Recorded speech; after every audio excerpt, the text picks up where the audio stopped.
The next talk is titled The Kinetics of Decomposition of Gibbsite and Boehmite and the Characterization of Porous Products by M.H. Stacy, New Science Group, Runcorn, Cheshire.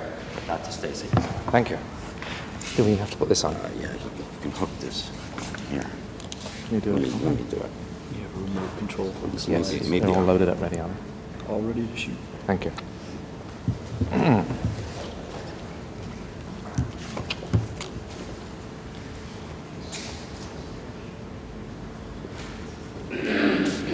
Ladies and gentlemen, so far in this meeting we've heard practically nothing about how the absorbents are created. I think that this is an omission which I will try and rectify now, because what we really need is the ability to create a well-known a pore system with a well-known geometry so that we can study the absorption isotherms on it and relate one geometry to the other. Now, yesterday we heard a lot about microporous carbons, but not very much about how they're made. What I'd like to do today is to take a very old and well-known system, that of transition alumina, and try and demonstrate to you that we can actually generate well-defined pores in the system and relate those to the absorption isotherms that are responsible for the absorption in those pores. So can I have the first slide, please? Right, just to remind you of the nomenclature, there are two hydroxides of alumina, trihydroxide, gibbsite, and there is the monohydrate, boehmite. And the reactions we have to consider in generating transition aluminas are the three reactions shown on the slide here. Gibbsite, the trihydrate of alumina, decomposes by one of two possible reactions. The first reaction is to make boehmite, losing 2 molecules of water. Second possibility is to go straight through to transition alumina. This is well known, and of course the boehmite itself can decompose also to give a transition alumina with a different structure, and we'll go into that. Just to illustrate the conditions which are necessary to do this, we're using a technique known as constant rate thermal analysis, which is very convenient for the purpose of generating samples, and this demonstrates the temperature which occurs when you decompose gibbsite at a constant water vapor pressure. This is, in this region, the rising region here, the first reaction occurs, which is the formation of boehmite from the gibbsite. When you come to this point here, a different process takes over, and we decompose the gibbsite directly to transition alumina right along here. Finally, temperature rises, and you get another plateau up here, which is the decomposition of the boehmite formed in this first stage. Now, in the experiments we've done, we have worked with materials which have been taken through to this stage here and measured the texture of the products at that stage. We've also taken separately a synthetic boehmite and decomposed that, and that will have so that we're studying this step using a different starting material, pure boehmite. Okay? Now, if I just go on to the next slide to say a few words about the constant rate thermal analysis technique. What this does is to generate a constant rate because we decompose the hydroxide in a fluid bed reactor. And in the fluid bed reactor we can maintain the water vapor pressure constant by having a feedback loop, which is achieved by a computer system, so that the feedback loop measures the water vapor pressure and determines the temperature of the reaction. So, in effect, we're achieving control of the temperature and the Arrhenius factor. We also maintain the purge rate from the reactor constant, so that this factor is held constant. In general, we expect the reaction rate to depend upon the Arrhenius factor, upon the geometry of the reaction interface, this factor here, and upon a function of the water vapor pressure. This one is held constant, this is constant. Therefore, what you observe in the temperature profile is a temperature, which is determined by the shape of the reaction interface as the reaction proceeds. So if I go back to the previous slide, I'll just illustrate this a moment. In this portion of the curve, the reaction forming boehmite is slowing up very rapidly. And it's overtaken at this point by the reaction to transition alumina, which occurs more or less isothermally. That proves that the reaction occurs with a constant area reaction interface, and that's an important thing to remember. Same thing applies for the boehmite at the top. What we have studied is the kinetics of this step and the kinetics of this step, and related to the porosity of the material at this point. What we actually do is first determine the activation energy of the process. I go ahead. This can be done directly by arranging for the flow rate to alternate between two values. Instead of getting an isothermal temperature profile, you then get a square wave effect, and the size of those steps are related to the activation energy parameter here. So what I do is that I determine the activation energy first, and that turns out to be 272 kilojoules per mole for this factor here, for gibbsite decomposition. And we then transform the curves by converting all the data to a constant temperature using the determined value of the activation energy. So we then get a reaction rate normalized to an isothermal condition. What we then have is the ability to plot the remainder of this factor, that is the geometric factor and the water vapor pressure, as a function of the conversion. I'll show this in the next slide. So that here we have a case for gibbsite. Let's see now. As you can see, this is the normalized rate at 200 centigrade, and in the region we're interested in, where the transition alumina is being generated, the rate is virtually constant, but it's also a function of the water vapor pressure, so that as the water vapor pressure increases, the rate decreases. What we now do to determine the dependence on water vapor pressure is to take interpolated values of a constant conversion. It's fairly arbitrary, which you choose along here. You can take any value you like and get the next plot, which shows that the rate is a power law function of water vapor pressure. I don't attach much theoretical significance to the exponent here, value of minus 1.3. It's just sufficient to take note this is a way of controlling the system. Now, we just quickly run through the situation for boehmite-derived materials.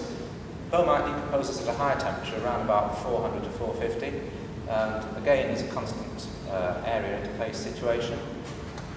Again, the rate decreases with increasing water vapor pressure, and again, we get a power law dependence. The slope is lower this time, it's only about half, minus a half. So, just to summarize the kinetics then, what we have is a system. I'll just put up this overhead here, where the actual kinetic case is shown. For gibbsite and for boehmite, we have the same activation energy. They're both inhibited by water vapor. The only thing that differs really is the A factor in the rate equation. We can go back to the slides now. What I'd like to show you now is the isotherms on these materials. Now, we've taken the two extreme cases here. On the right, we have a high water vapor pressure nitrogen isotherm, and on the left, we have the lowest one. I want to direct your attention to several features of these isotherms. First, I believe that the pores we've got here are all kinds of pore size. We have both a macro pore system, which is reflected in this upward turn near the saturation pressure, not so evident here. I should have said, by the way, that the starting hydroxides are highly crystalline, and the crystalline size is the order of a micron or two. So that what we have is polycrystalline grains with some macro pores within the grain between the crystallites. And this is what we're seeing here. We've also got a hysteresis loop, which is type H4 in the UPAC classification, which means slip-shaped pores. In in both of them, you notice that the depth of the hysteresis loop is lower for the material decomposed at low water vapor pressures. And the third thing I want to draw attention to is the low pressure region here and here. You notice that this changes in shape between the two materials. What I should say is that the analogous isotherms for the boehmite-derived materials are very similar in principle to this. The main difference is that they're displaced downwards by a factor of approximately 4. So that when you decompose boehmite, you get only about a quarter of the porosity that you get from gibbsite materials. We'll come back to that in a moment. Now, if we now look at the absorption of carbon tetrachloride on these materials, these are the isotherms we've got here, derived by a gravimetric technique. And again, we have a broadly corresponding difference in the shapes of the isotherms and the hysteresis loops. I should point out that the isotherm below the hysteresis loop is quite reversible in both cases here. As you can see again, at the material derived from high water vapor pressures, the curvature is less pronounced than it is in this case. So what's actually going on here? Now, I won't bore you with showing more isotherms of broadly similar shapes. Obviously, we've got a lot of microporosity in this region, and it's this factor that we want to talk about right now. So if I just put up a summary, what we have here is a summary of the data abstracted from the isotherms. First thing is that using nitrogen, we've got some wide pore surface areas. These generally increase as by the way, I should say that here the arrangement is that the water vapor pressure during the decomposition increases from G1 through to G4 and from B1 through to B3 in the same range. So that as we go up in water vapor pressure, the wide pore surface area increases a small amount, and the same applies to the boehmite materials. These values, by the way, are larger than the original external surface areas of the crystalline hydroxide, so there is an apparent increase in wide pore surface area. I attribute this to a slight amount of fissuring of the original crystallites. Now, if we look at the micropore volumes, determined from alpha plots, again, there's not much of a change here as you go down the series. There is a bit of an increase here for the boehmite-derived materials. If you look at the total absorption, that includes the hysteresis loop as well, then again, there's not much change here. What I would like to point out is that using these standard densities for ordinary bulk liquids, the figures for carbon tetrachloride are significantly less than the figures for nitrogen, so that in general, the absorption quantities are about 80% of those for nitrogen. So, obviously, the size of the molecule has an effect on how much material can get in there. And what I'd like to do now is to go on to theory. I'll show you first. This is actually an electron micrograph of boehmite-derived material in the middle of the range. And this shows that the pores are largely slit-shaped pores running in this direction. And from this bar, by the way, is 100 angstroms. And from this, you can determine the pore widths in this system of the order of 5 to 8 angstroms. So bear that in mind. And we then go on to the reaction mechanism. Now, what I'm just showing you here is a slide taken from some previous work, just to orientate our thinking here. This shows the geometric surface area of slits in boehmite-derived alumina derived from electron microscopy measurements. And what we have is a relationship between the log of the pressure during the decomposition and this calculated surface area. We now try and extend this to a general reaction mechanism for all kinds of aluminium hydroxide. What we have here is a part of a crystal. This is the external surface. What we imagine is that the pores are growing downwards from the surface, and this reaction interface is more or less constant area during the decomposition. This is a pore, a slit-shaped pore, which is generated by the loss of water from from this region, and then to achieve that we have to have protons diffusing from this region through to this region, and combining with hydroxyls to form and desorbing as water. And conversely, the aluminium ions have to diffuse from this region into this region to form the transition alumina. What we want to do is to try and relate the pore width to the conditions of decomposition. And I just draw your attention to this parameter lambda, which is the repeat distance for this block. Okay? Now the equations are on the next slide. What we say here is that in our theory, free energy, excess free energy in the reaction process has to be subdivided between forming a new pore surface and between driving the reaction process itself. So what we have here is this quantity, which is effectively the free energy of the new pore surface created, and we put that equal to a fraction. This factor lambda star over lambda is a fraction of the total free energy involved in the decomposition process. If we now consider that the reaction process is yields a product which is a perfect pseudomorph of the original crystals, then we can calculate the pore width from this equation. So just substituting the MS geometry in this equation, we get this equation at the bottom. I'm almost at the end, Mr. Chairman. So what we have here is the difference in molar volume from the starting material to the product and the surface free energy here, divided by the total free energy of the system and a constant here. This constant in previous work was about half to 0.67. What I draw your attention to is that for gibbsite-derived materials, this factor is about 3 times larger than the factor for boehmite-derived materials. But of course, n, again, is 3 rather than 1, so that in fact, that factor, pH minus Bt divided by n, is more or less a constant. So it all depends on this ratio here, that is the pressure during decomposition divided by the equilibrium water vapor pressure. This is the final slide. Here we have 2 kinds of decomposition, gibbsite to transition alumina and boehmite to transition alumina.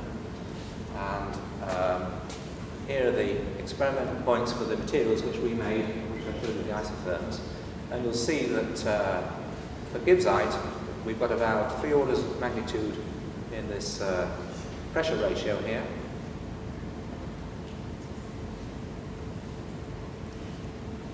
I think I've got this wrong. This is, by the way, this should be P over P naught. There's a mistake on the slide. What we've got is 3 orders of magnitude between this line, equilibrium line, over here, down to here, and it's roughly the same there. And the same factor applies in the case of boehmite. So that rather by coincidence, what we find is the pore width doesn't really depend on which hydroxide you start from. These points are located in positions which are determined by the form of the kinetic equation. And we can change the situation a little by choosing higher water vapor pressures to work at, or lower ones if we wish. But broadly speaking, the slope joining these lines is not a lot different from the slopes of these lines, so that in fact the control we can exert is fairly modest. Thank you very much, Mr. Chairman.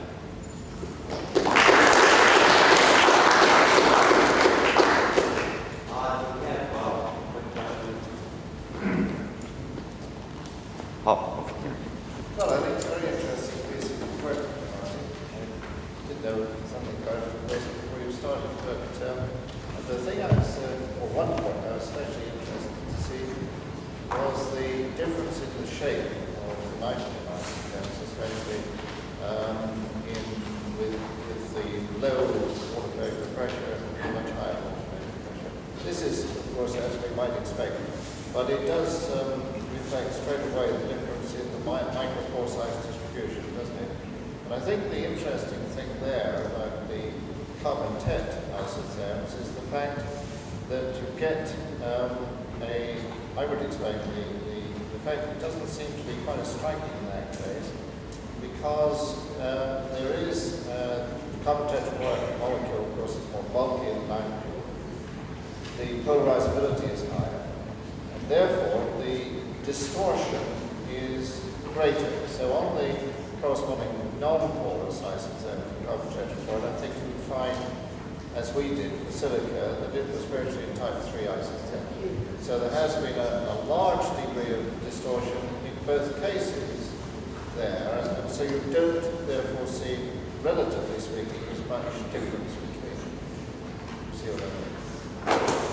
Well, thank you for the comments. I don't think I'll make any additional remarks about that. You didn't explain certainly how they calculated the values of SW, but I assume you obtained those from the upper parts, the multi-low regions of the on-test part. That's correct.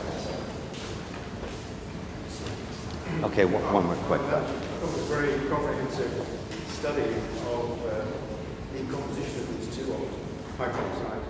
It was some work some years ago on gibbsite. I think John would go look at decomposition of gibbsite.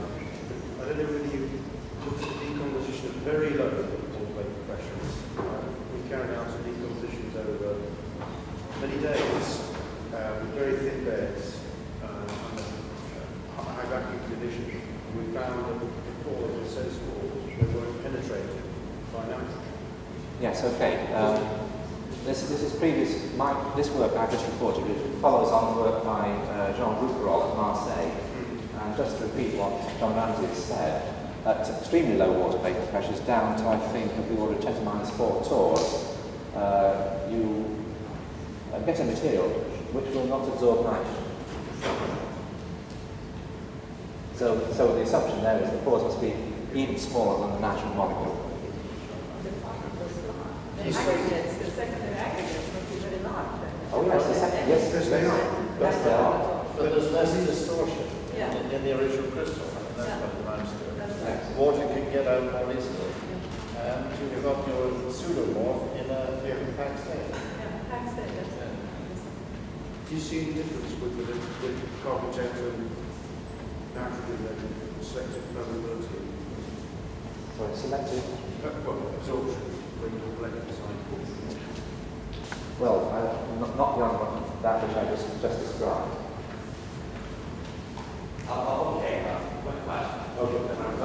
I didn't catch all that about that. One of the questions, have you tried reversing the decomposition by hydrolysis back? Well, not in this particular work, but I'm aware that it is possible to rehydrate gamma lunas through to, usually to the boehmite. But I wouldn't say that it's a 100% process, you know. It's only be a partial reversal. I don't like what happens with porosity. Well, we didn't study that yet.